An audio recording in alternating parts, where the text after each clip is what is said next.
On this episode of the Carolina Sports Guy, we're going to dive into some Gamecock football. Before we do, if you haven't subscribed to this channel, please do, folks. It doesn't cost anything. Pound that like button, hit that bell notification, and be notified of other videos like today. And by all means, leave some comments. I look forward to hearing from you. All right, folks, I kind of was looking back and kind of done some videos, on the Tar Heels in basketball and Duke in basketball. And I've done Clemson in football and NC State basketball and football, and kind of done, the bigger schools, and kind of got around. I thought, I did a video on South Carolina basketball in the ACC, what could have been, and how dominant they were under Frank McGuire and how they left the ACC. And that got me thinking, well, man, South Carolina's a big football state.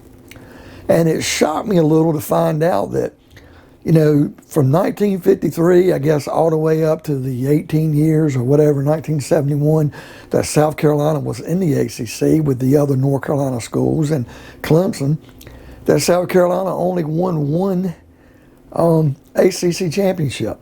And back in those days, it was 8 teams, so you think you play 7 of the 8 teams, all 7 teams in your conference, but he only played 6 out of 7. And I looked at the year they didn't play Virginia, but they went 6-0, and they won the ACC. But the problem was they were like 7-4, so they were like they lost a bowl game, and they were like 1-3 in their other games. And I'm like, man, that's not a dominant conference, so maybe the ACC was weak. But I'm like, man, excuse me, South Carolina is not dominant in football. And, you got to go back in the Southern Conference and look at some teams they had that were pretty good. But the best success South Carolina ever tasted was probably under the old ball coach, Steve Spurrier. 2011, 2012, and 2013. They were in the SEC, which is a very brutal conference, folks. But in those 3 years, South Carolina football went to 3 bowl games, won all 3. 33-6 overall record. 6-2, 6-2, 6-2 in the SEC. 11-2, 11-2, 11-2 overall. 18-6, folks, in the SEC in 3 years. It's pretty impressive. So I kind of want to look at it game by game. And I might speed up the process here because I just don't want to go off down and covering these games. Just want to talk about them. In the 2011 season, South Carolina started out number 12 in the country. And they played East Carolina first week, handled them pretty good by 19, 56-37. The next week they go conference game, SEC at Georgia. They win that game 45-42. Come by the next week, they beat a very tough spread option team in Navy, 24-21. Next week they got another SEC opponent, Vanderbilt, 21-3 win for South Carolina there. Then the one game South Carolina would lose in these 3 years at home. Only one loss, folks, at home in 3 years. And it would come at the hands of an SEC school, Auburn, 16-13, 3-point loss. But it's the only home loss I'll have in the SEC in 3 years. They come back the next week, they took it out of Kentucky at home, 54-3. Then they had to go to Mississippi State, a tough place to play. They jumped back up where they were number 10 when they lost to Auburn. Now they're number 15, and they beat Mississippi State 14-12. Then they jumped to 14, October 29th. They're playing at Tennessee, and they win that game 14-3. Now, by this time, they jump right back in the top 10 again. And they're playing Arkansas, who's ranked number 8 in the country, at Arkansas. And Arkansas beats South Carolina 44-28. So that's 2 losses that year. Both of them to SEC schools. One of them a top 11, top 10 school. They go on and beat Florida 17-12 at home. They beat the Citadel, which is a South Carolina school, 41-20. They beat number 18 Clemson. Pay attention to this. Clemson's always had a number. They beat number 18 Clemson, 34-13.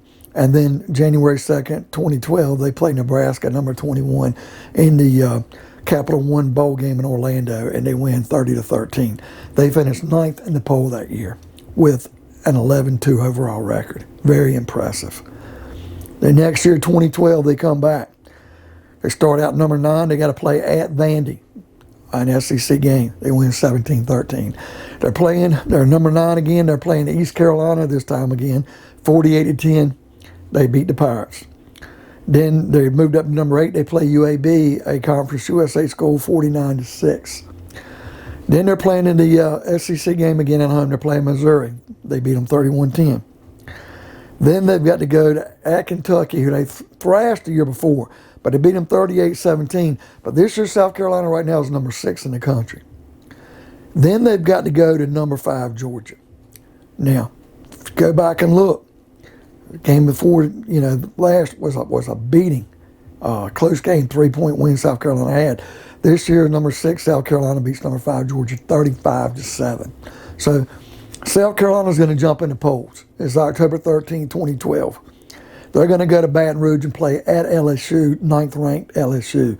So they're number 3. LSU's number 9, but it's in Baton Rouge, and LSU beats them 23-21. First loss of the year. But again, 3 losses in 2 years here, all 3 at the hands of SEC schools. 2 of them top 11. October 20th, they're ranked number 9. They move down. They play at number 3, Florida. And Florida handed them at Florida 44-11. That's really going to drop them in the poll, folks, that one game. I think coming off the LSU loss, it really took a lot out of them. But then they finally get on track. Number 17, they're going to play Tennessee 38-35, so they win that one. Then they're ranked number 12, and they play Arkansas at home, and they win that one 38-20. Then they play another small South Carolina school, Wofford. They win 24-7. Then they're playing Clemson again. Okay, they're playing Clemson. 27-17 win. That's 2 years in a row. And very impressive.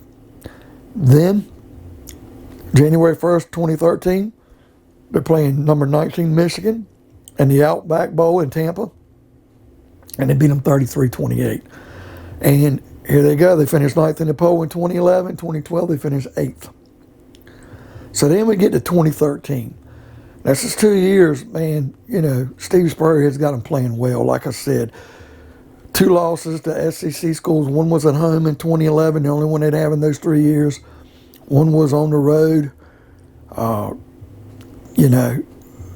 a 8th-ranked Arkansas team. Then they lose to a 9th-ranked LSU team on the road, and then they lost to a number 3 Florida team on the road. So, 3 of these 4 games have come against ranked top 10 teams. All 4 have come against the SEC. 3 of them are on the road. 2013, they start out, they got to play North Carolina. They're number 6 in the country, South Carolina is, and they beat them 27-10. Next week, they're number 6, and they play number 11 Georgia. And number 11 Georgia beats them after South Carolina beat them 2 years in a row. Georgia beats them 41-30. Then they play they're number 13th ranked, and they play Vanderbilt at home. They beat them 35-25. They play Kentucky. They're number 13, but Kentucky's not ranked, and they beat Kentucky 35-28 at home. Then they go to Arkansas. And remember, folks, Arkansas is someone they had lost to a couple of years earlier, but they're ranked number 14th now, and they beat Arkansas 52-7. Then they're going to play at Tennessee. And Tennessee, that's a tough game because South Carolina is ranked number 11, and they're going to lose this game at Tennessee 23-21. Tough game. And they had really handled Tennessee the 2 previous years, pretty close games, and this one was going to sting a little bit. But then they're going to come back October 26th to rank 20th. They moved their way back in the poll, and they beat number 5 Missouri 27-24. So 2 years in a row they beat Missouri. Then they play Mississippi State, who they'd beaten a couple years ago. And number 14 in the country, they beat Mississippi State 34-16. Then they play Florida, who they struggled with and lost 2 years before. They play them in South Carolina to beat them 19-14. Then they play another small school, South Carolina. They're ranked number 13. They beat Coastal Carolina, who's just kind of starting out FBS. They beat them 70-10. In fact, I don't even think Coastal Carolina was FBS then. I still think they were FCS.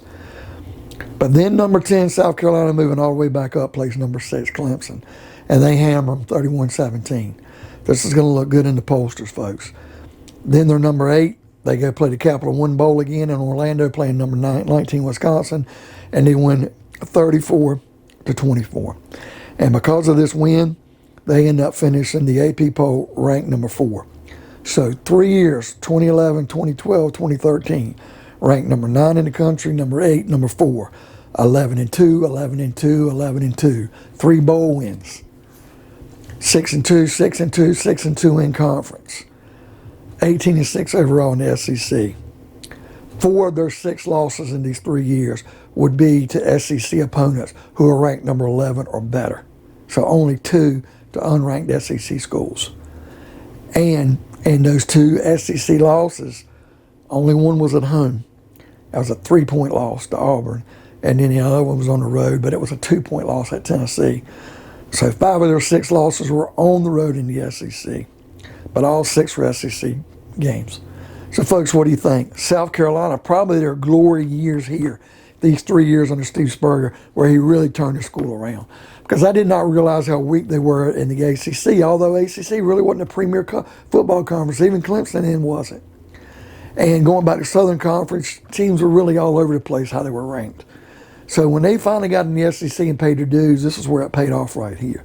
And that's a pretty incredible run that they had, and this is some bowl wins. They finally got in some bowls and won. So folks, what do you think of today's video? Pound that like button, leave me some comments, hit that bell notification and be notified of future content like this. And by all means, folks, subscribe. It doesn't cost anything. And we'll see you on another episode of Carolina Sports.